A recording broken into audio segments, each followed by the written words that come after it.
So you just watched this quick little 15-second commercial I did for B22. Amazing shoot. Also had in theory the edit was an amazing, super simple edit, but from the shots that I got, it just looks so high quality that I was very surprised when it comes to using the app called Dehancer.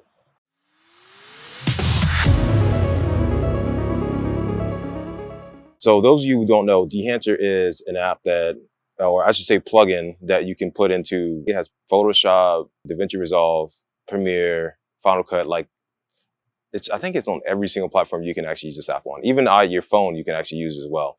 So that's why I call it an app, because it actually does have an application that you can use on your phone and your iPad and things like that. Dehancer is a software that you can use to turn your video photos into that filmic look that you see in movies and TV and things like that. It's actually really cool for getting the image that you want.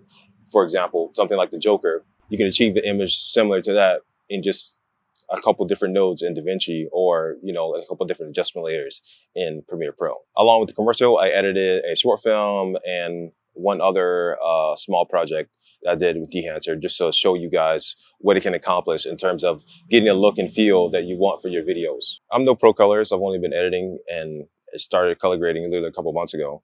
So I've only been doing this for about a year and a half. So I have very little in terms of like super high level technical knowledge. So I'm coming at this with a vision of somebody who's new, who hasn't really used a software like this before. A lot of you who probably edit a lot probably have already seen this app floating around on YouTube, like everywhere.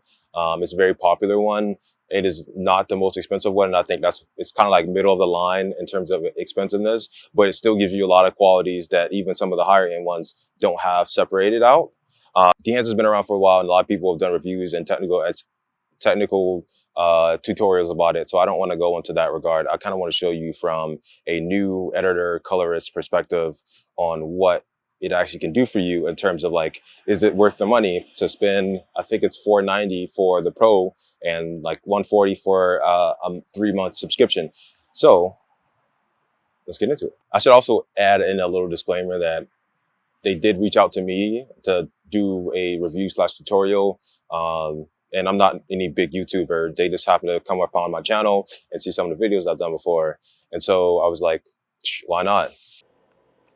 So real quick, before we get into the desktop plugin, I just want to talk about the iOS phone app. So after you get it, you go to the App Store, get it installed. It's a $5 a week type of deal. And then they do have the same versions, similar pricing to the actual desktop app. And because of that, it is one of those probably the most expensive iPhone app I know of. But again, you get all the tools that you really would have on a desktop app. So for example, let's click on I've already edited this photo, this preset. So this preset I've used before.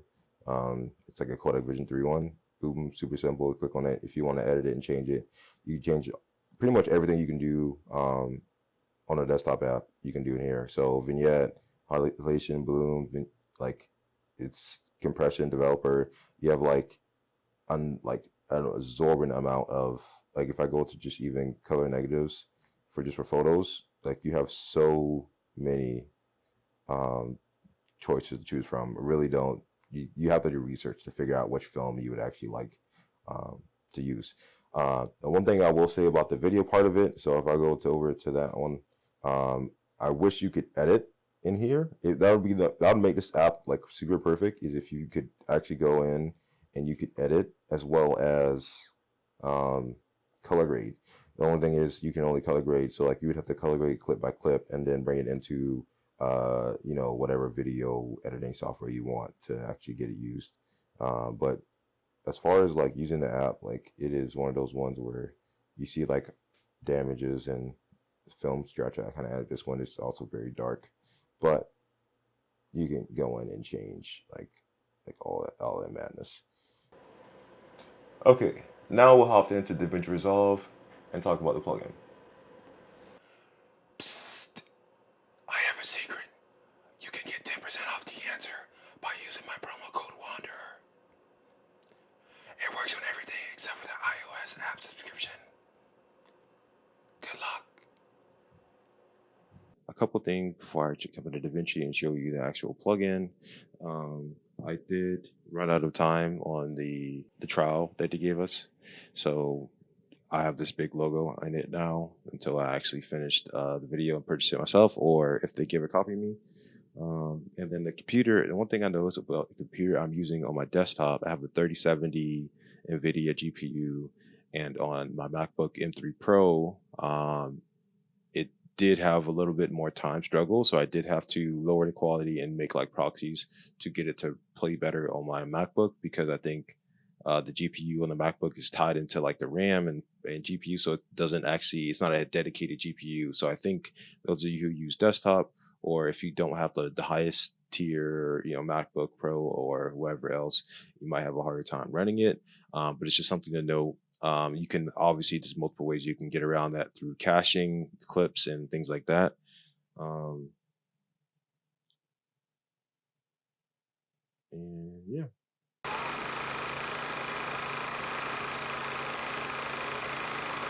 So this is what I was talking about with the Dehancer trial rotation. I totally had so much going on that I was enjoying the plugin and just kind of like forgot about and how it end. I didn't think it was going to end and I would only be able to get a watermark. So this happens if you are on the trial version and you've activated a license before. So this is the Dehancer plugin here, the 7.2, and then you go all the way to the bottom, click on it, drag it onto your footage. Let's go make this smaller.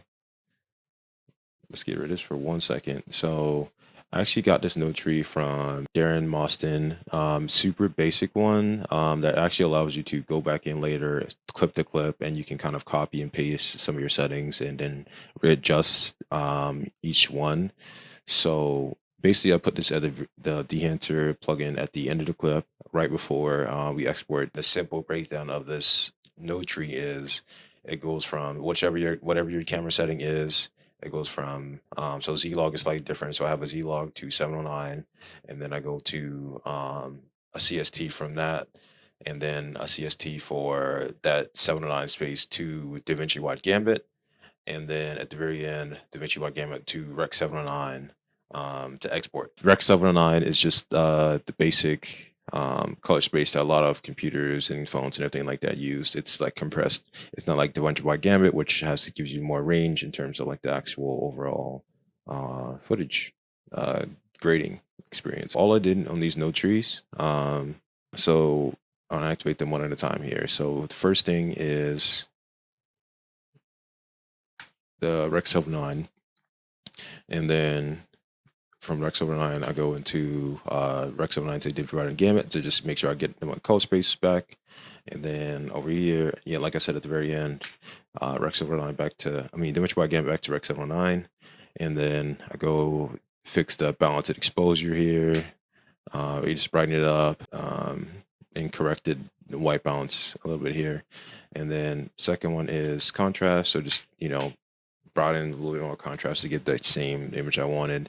And then from there, saturation, just literally a slight saturation increase. I think I did a lot. You can do a lot of that in Dehancer actually. So like for this first node, you see I didn't even use the temperature HDR warp color because I like this tonality that it had at this point.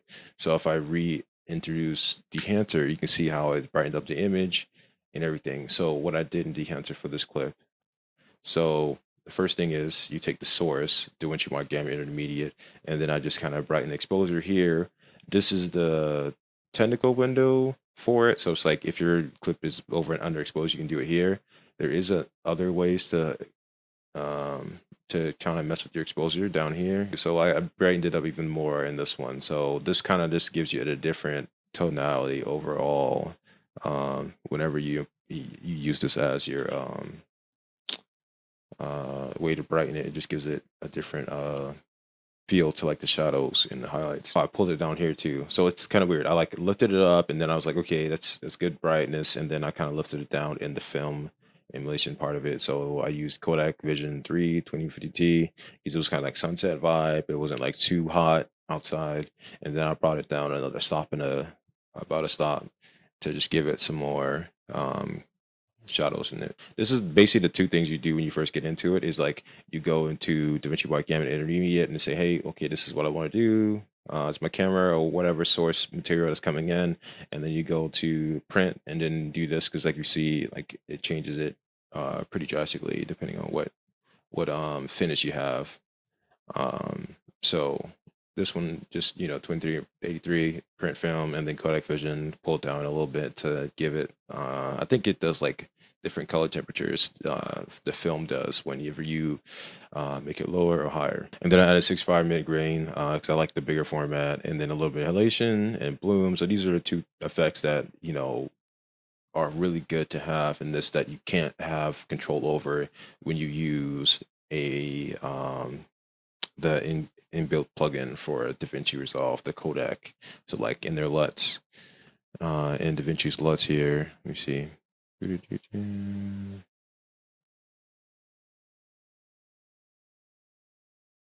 I don't actually have like it's funny because I don't have the paid version of DaVinci at home. I have it at the studio, just because I didn't really want to pay for it again. So these are some of the LUTs that you have that you can apply to your footage. That'll give you similar look to that. But again, you do not have the ability to go in and kind of change all these type of things like color density and tonal contrast and things like that, um, which makes your image really pop and really make it seem more cinematic. So go here, it's full screen, so you can see like the tonality. So this is with Dehancer, and this is like the node without it.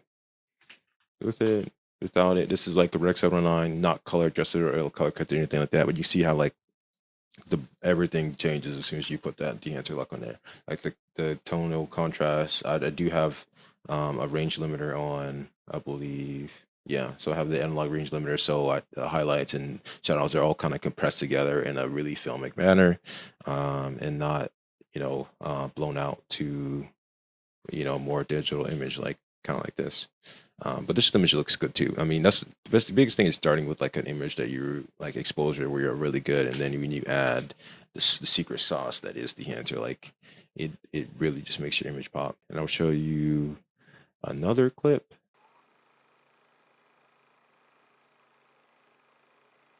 This is a clip that I really love from a short film that I filmed earlier this year in January.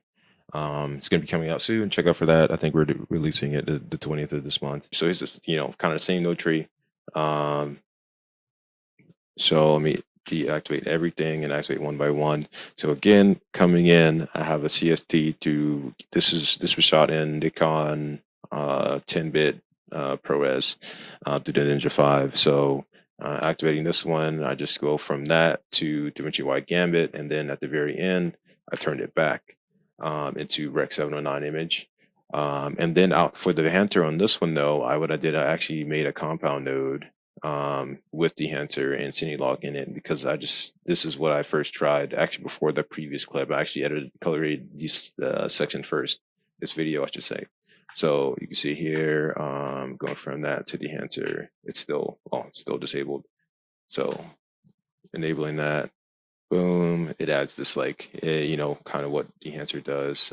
When you first have it just put on, it does like very high film type look to it, and then you have to go in and correct it. So here is the basic like correction here, well, exposure and color correction, and then add a little bit of contrast to this, and then just a little bit of saturation. And then in the HDR, just kind of touch up saturation and some of the fine details in it, and change the color of her skin here. So going from like a paler look to like a more reddish hue, which is like more natural to what her skin tone actually is. And then I think for the curves, this is very subtle. I think I just click on it so I can see which one did I use in this one. I was just changing colors a little bit. Yeah. So I changed like the shadows to be a little bit darker towards the end. So when in the loom versus sat, I just brought it down so that it is not as much tonality in the shadows in terms of color for this one, because I wanted it to feel lighter. And then I did a power window on the left side of the screen just to bring down the highlights and everything like that. In this one, you see that. And then power window. I made a power window to basically just to give a little bit of um, a little bit less texture in her skin and some of the finer details. 'Cause I kind of like wanted a dreamy kind of feel for this because the scene is between her and this guy, you know, talking, having like a little special moment. And that was pretty much it. That was pretty much the whole. No, because all these ones I have disabled now, just I didn't actually do anything with those. I did my corrections and contrast and stuff like that. But again, it's also good if like you're dealing with files that um have a lot of differences between them, like as far as you know, shooting day and night. Uh, and so I want to show you guys one clip that I haven't actually edited yet.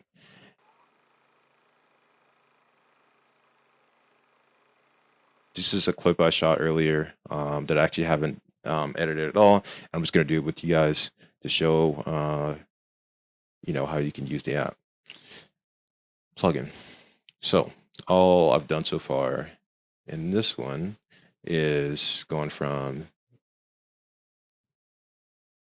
Davinci Resolve Gamut to so the Z log. So I shot this on the Zcam E2 F6 Pro, and outside, and, you know, it has electronic ND filters. So this, you know, all like this very. I think I did have a. I don't think I did have a promise on this. So this is just straight Dizio Catazine lenses that I shot this footage on. And so I go from that to Davinci Resolve Gamut, and then back to Rec 709 on the Intel end of that. So as first, it's super important when you're using Dehancer to actually use the look that you want to start with. So here I'm gonna go to this here, and so since I'm coming, this is before my Davinci Resolve Gamut one here, slightly different from the other one I just showed you, just because it's a simpler flow, I think, instead of using the compound node. So this we're doing here, we're going to use 50T because it's kind of shot out in the daylight. It's probably what I would use. And then I'm gonna use the Kodak 2383 film LUT here. Oh, I changed that by accident. I think I like this, and you can always play around with which one you think looks better, like 25T and 50T. I kind of like this 25T here. Let's see. I do like the T. So again, like you can just kind of play around with whichever one you kind of like. I kind of want to go T. I kind of like the color in that, I think. All right, so boom there, and then I want to do. Let's see. I liked how it was when it was warmer, so I'll keep it there. And that's the film, and then let's go to print. Glossy A3 print film, Fujifilm, Genelog. Oh, that just adds like it does something completely different. Doesn't really change the image from a gray. So let's do that, and then let's do exposure. Exposure is actually really good where it's at. I add some tonal contrast, just a little bit here. I do, and the reason I'm doing it here instead of like the actual contrast node is because this does a different flavor of contrast than the actual node does. And then I'll just hop up the color density just a little bit here. And then of course I'll still go into saturation and get the colors up that I want. So here it's kind of like it's already at 100. It's fine. Yep, and then yeah, I definitely will add my halation in there, keeping it 35. I think that it's hard. The one thing that I think I will change in the future is like using a compound node and potentially going separating it out like how I have this node here because I kind of want more control and to see how things are affect each one. Because sometimes it's hard to see exactly what it does, but I know I love the way those things look, and I don't want to do anything else in terms of this lower scan or anything like that. Those are for like if you want to see. So like thing it'll look like this. You can kind of add that in there. Fine. So that's just kind of like a starting point with film conversion. You can even mess with compression too if you want to like if you feel like you just want some more tonality changes in the overall image. See what that does. Yeah, go without it for this clip. Same thing with this. Like if you needed to correct some stuff in the image or wanted to boost, enable this and kind of like boost your color. So like if you wanted to go like a little more saturated look, which kind of like think it will for this because I kind of like the colors in the suit in the sky, the yellow and blue. It really, really kind of makes it pop. I think one thing I will change is the film grain. I think it's a little bit too much on 35. That's why I tend to use 65. And there you go. That's the difference between 65 and that. Even if I use 250 on 65 mil, it's better. It's just not so much. Because like when you go to 8 mil, like you see how big the film grain gets. But if you go bigger, you go smaller, just because of the size of the film compared to each other. Yeah, so that's that. And then I'll go in here and we go balance. So I balance usually in my HDR wheels here, which again, like this kind of clip is already looking pretty good in terms of balance. Only thing I know I would do is gonna put a window on him. Yeah, my windows are fine. Let me show this to you guys. My scopes here. Yeah, it's pretty balanced. Like the red is a little on the red side. So like if I wanted to bring it down, I could. But honestly, it's part of that. It's because of the film I'm using, the formulation. So I kind of want to stick to that look, and I'll leave it there. Um, yeah, but you see how fast like we get like an image that I kind of like already enjoy. I feel like he's dark, so like I'd go in here and make a power window over him, over just that part of his face.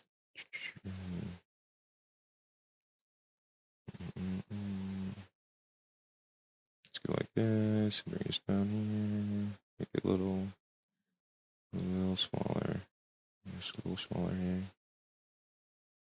Come together like this, and bring down like that. Kind of like see, let's see, and let's bring up the exposure on him. Obviously not that much. Just go like right here, make this a little smaller. Yeah. So that's like before and after, and I'll probably move it around just so I can get better on his face. Yeah, and then I'll come 50. Move this side to be more of his actual face here. Okay, and then before and after, yeah. See, just like brighten up his face a little bit because he's very dark. I might even change the overall exposure a little bit too and bring it up because I think it could go there, and then I'll go into contrast. Like I'll start with there and then go into contrast now, and then I'll start to play with offset here. Bring the offset down just a tiny bit, and the gain back up. So like right there, boom, and offset down a little bit more. And again, I'm super new to this still, so that's why like it takes me a while to get like to a place where I think the image is good.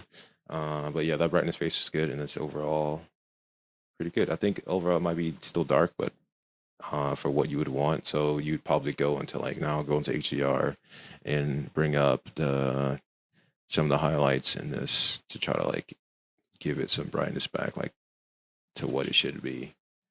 And then sometimes when you do that, a lot of times you lose the color that you want, so it's hard. It's like it's a balancing act to what you want to do for here, because sometimes you lose um,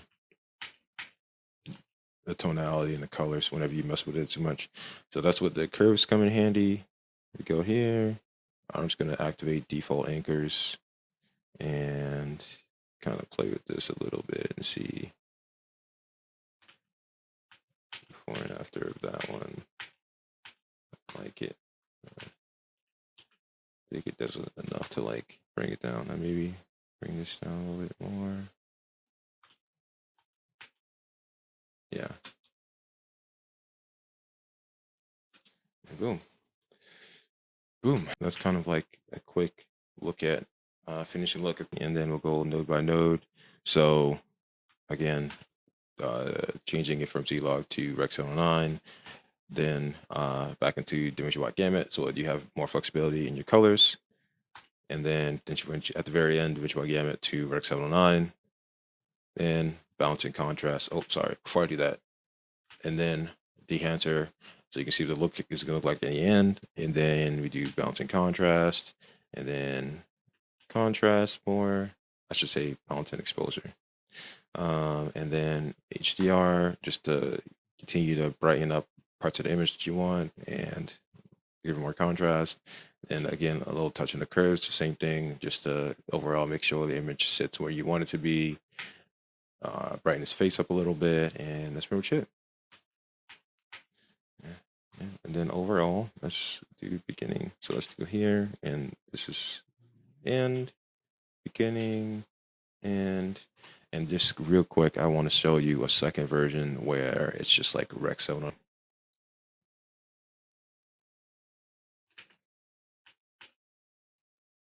So this is just like a rec 7 line with quick adjustments look, and then this is a Dehancer look.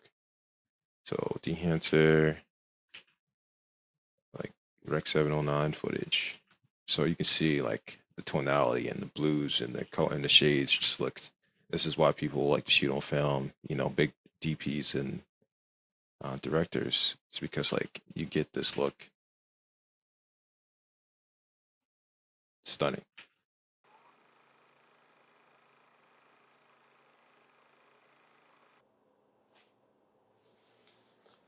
So, final thoughts on Dehancer. Amazing plugin. So glad that I had the opportunity to actually use it. It is very easy to actually get installed and use. There's an instruction manual as soon as you download and get your first copy of the trial version. Tells you exactly how to do it, and there's plenty of tutorials online that also guide you through it. It's 2024, so YouTube is like your best friend in terms of setting a program and figuring out the best settings for the program. But I would say Dehancer is one of those ones where I've saw it so much before I actually had the chance to use it that I was kind of like sold on the idea of it before actually getting it. So whenever something happens like that, then you know it's going to be good. Um, and if you're on the fence in terms of the money, actually buying something like this, I would say you're just going to be saving yourself a lot of time and getting the product that maybe you want for your short films or that your clients may want for their commercials. So just buy it. If you're a professional, buy it. If you're not a professional, um, it depends on how badly do you want it. That's my final thoughts on the answer from a new colorist editor's perspective.